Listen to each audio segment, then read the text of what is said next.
And this is Evan Schwartzman. He's a wonderful pianist who's going to be performing for us today. Would it help me to use this?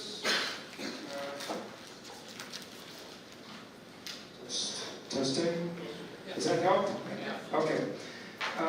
So I'm Carlton Wilkinson, and this is Evan Schwartzman. Evan and I have known each other known of each other at least since Rutgers, where we overlapped for a while in the 90s, and then we both served on the Composers Guild of New Jersey, and about 10 years ago, I guess, we accidentally became neighbors in Atlantic Highlands, and so our paths crossed again.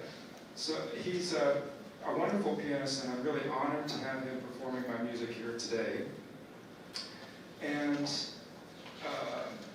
I also want to thank Liz Dinan and the library for hosting this event. She's not in the room at the moment, but they've been really wonderful, making us feel at home.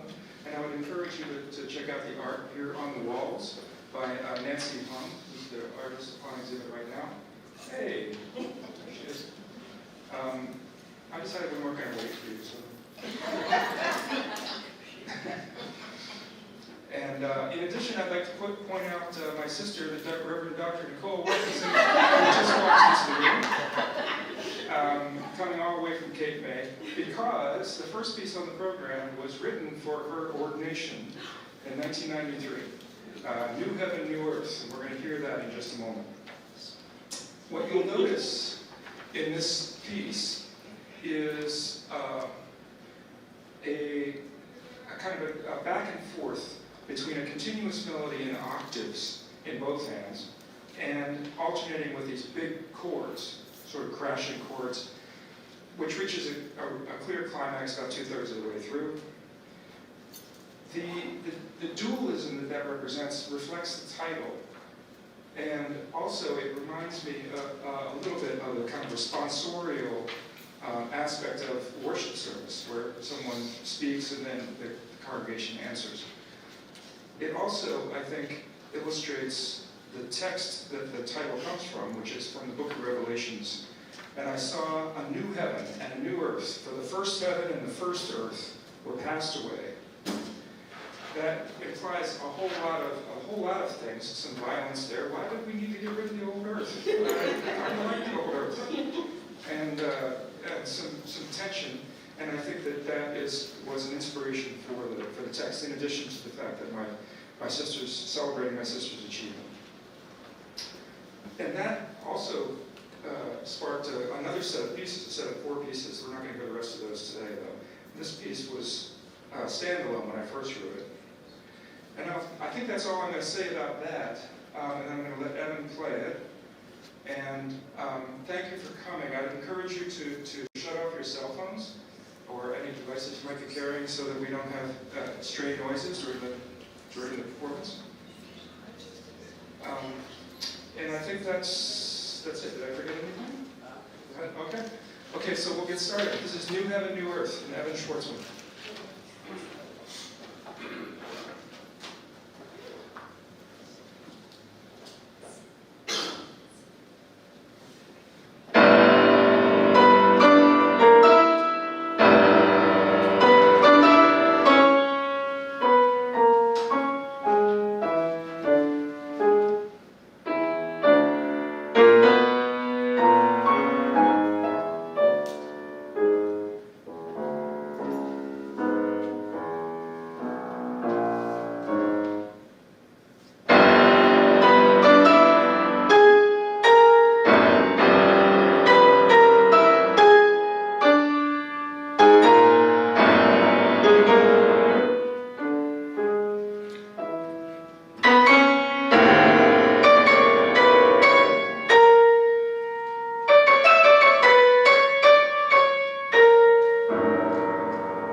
Let's see, there you go. So I'm going to talk a little bit about the new piece right now, 20.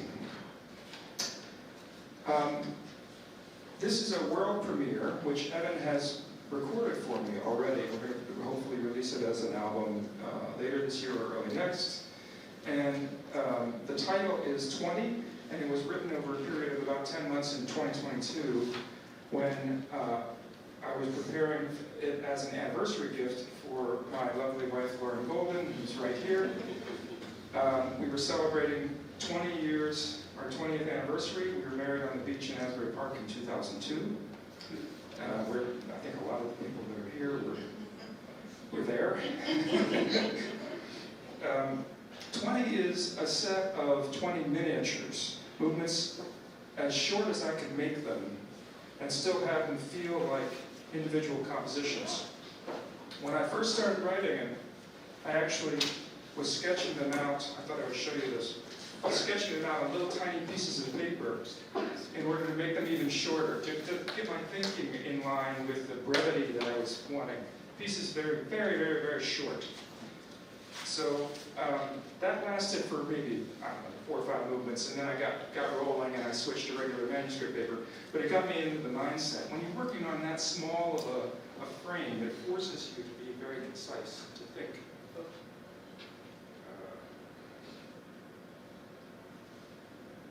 Check, there we go. To think more, about the short lengths, what you can do within that. Maybe the batteries. Just shout. Yeah.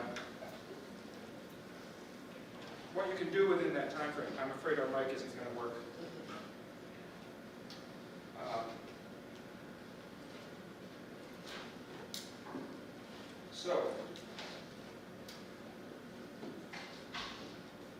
I wasn't necessarily trying to tell a story about our life together over 20 years, as much as I was just using the number as a kind of a guide to the overall structure.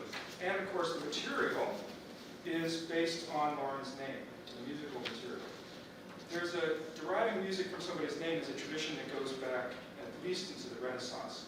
The composer Josquin famously wrote the Missa Hercules Dux Ferrare, taking all of the syllables of that name and translating them into solfege. What we think of as do, re, mi, fa, sol, la, ti, do. In the 18th and 19th centuries, pitches were more commonly described the way they are today by letter names, and you have composers like Bach and Schumann who were setting people's names, in Bach's case setting his own name many times, using those as the basis for a melody and then making compositions out of that.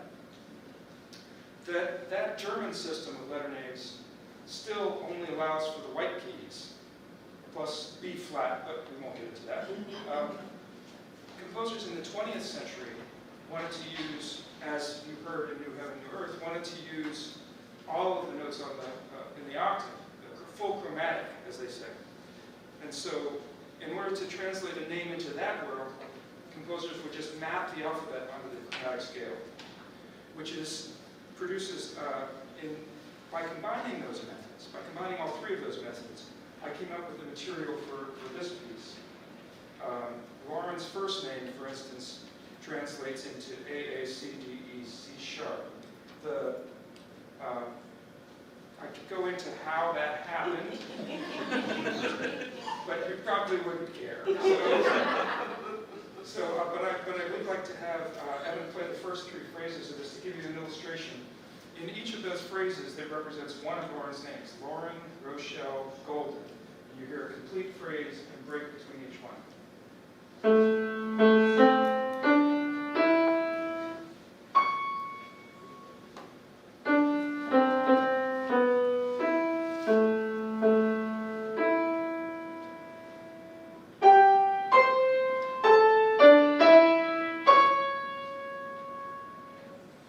That's the first half of the prelude that opens the piece. And then the rest of the prelude develops that idea. And then from there we hear a series of very different movements, each one very different, and based largely on that material. And I did use the material from just the chromatic spelling of Lauren's name, which is, I can get Evan to play for you now without talking more about it. Can you play the hexachord?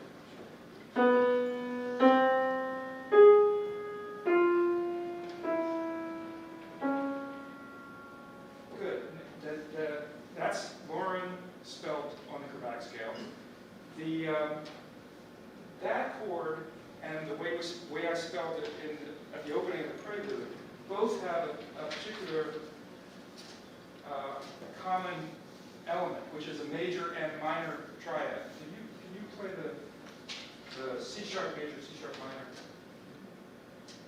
How about I play the hexachord?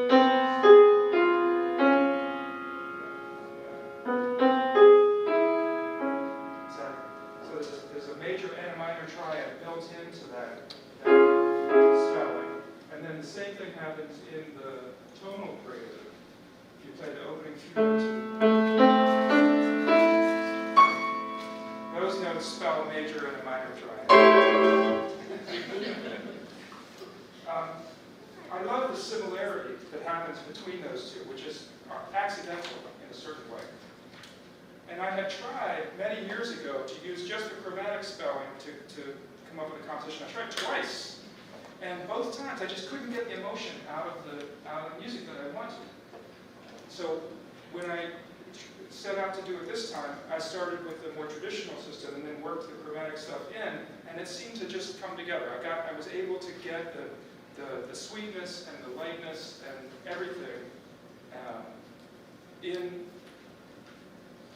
that I needed. I was able to extract that out of those thematic foundations. There are other links between the movements, and I'll just tell you about a couple of them really quickly. The opening, for instance, if you look at your programs, you'll see that the prelude is answered by a prelude revisited in movement 14. And you'll hear then the prelude material stated upside down, I believe, it's inverted. And then briefly again in movement 16, the same theme comes back. There are, in movement 3, you'll hear these big glissandos coming to big crashing chords. The glissandos come back separately in another movement, and the chords play an important element in the overall structure. They come back again in the finale. Some of the connections aren't particularly obvious. And if you would, I'd like you to play movement 2, which is Bird Song, labeled Bird Song, like Bird Song.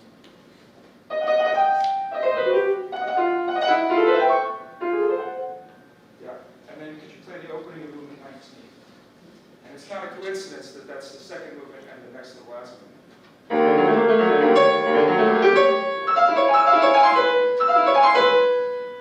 Like a big angry bird right there. So it's the thematic material comes back and is transformed in a certain way. That happens again in the chords in movement 5, turned into a kind of a quasi-blues meditation in movement 13. And if you play the measures 58 through 66 of movement 5.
the very first chord of that movement is the same material, the same pitches. Yeah.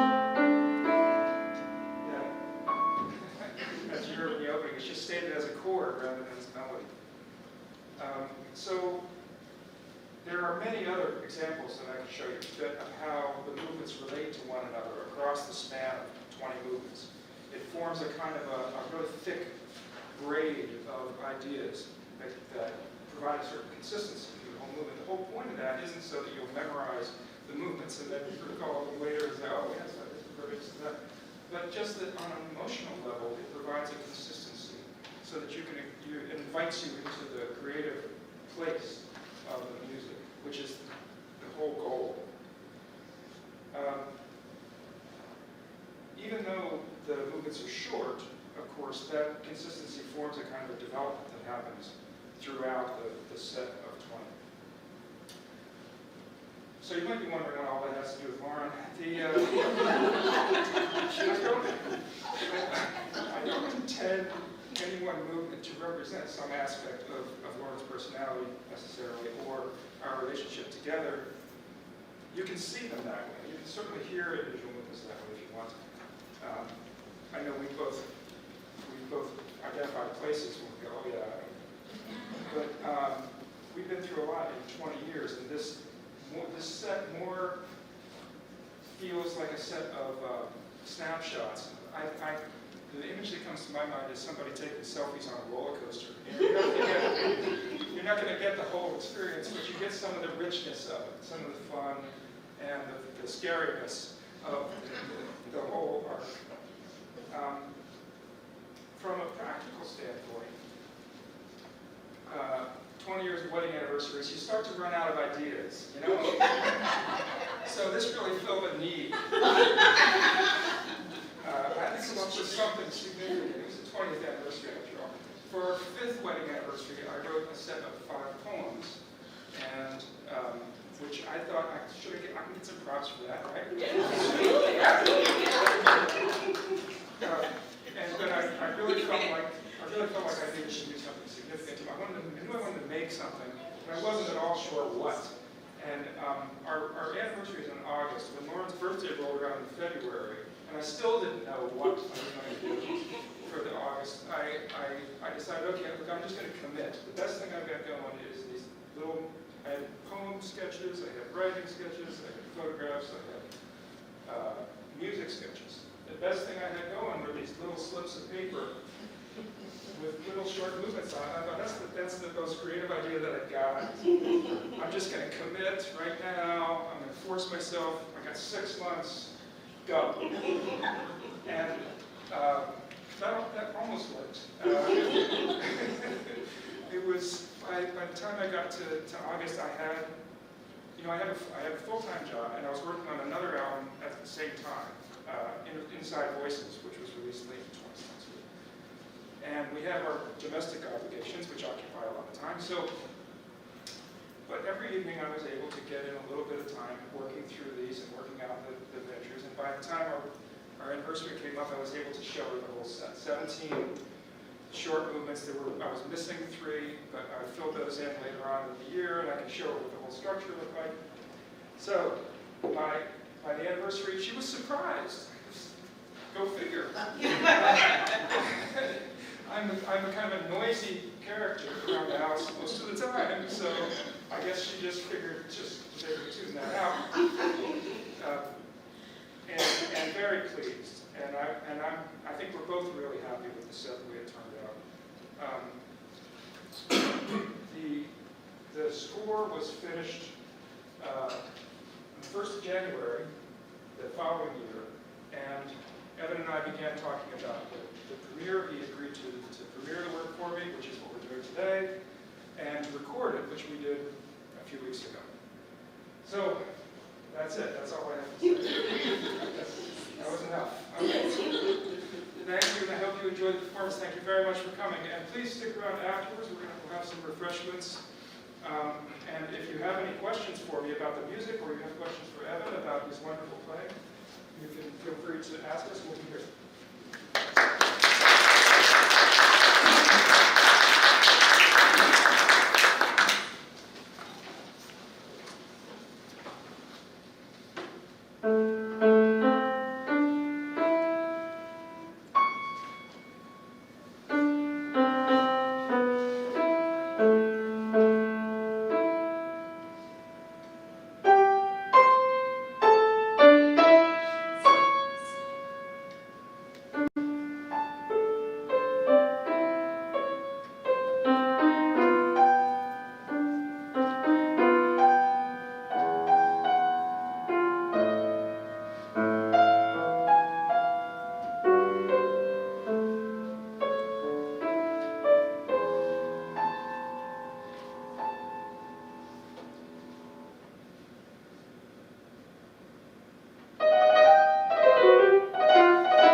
have some snacks back at the back, so please help yourselves. Stick around, and if you want to ask me any questions, let me know.